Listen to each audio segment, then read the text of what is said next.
এটা খবর নেন, আমার মনে হয় এটা কিছু ব্যক্তি আছে এর বিরুদ্ধে বলে নেয় নিজেকে হাইলাইট হওয়ার জন্য, অন্য কিচ্ছু নাই।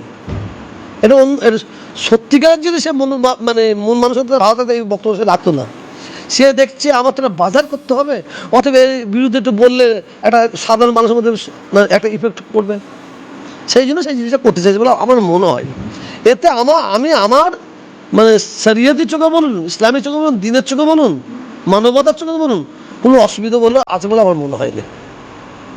আমার মনে হয় একটা হচ্ছে তাকওয়া আর একটা হচ্ছে ফাতোয়া। যে মনোভাব নিয়ে চলবে নেবে সে তার ব্যাপার। আমি মানে বাংলাদেশে যাব, বাংলাদেশে যেতে গেলে আপনাকে ফটো তুলতে হবে, তো ফটো তো তুলতে গেলে তো ফটো তো শরীরে না যায়, তো যাবো কেন? এবার যারা ফতোয়াপন্থী মানুষ আছেন তারা যাচ্ছে। Bureau report, Bangla news 11।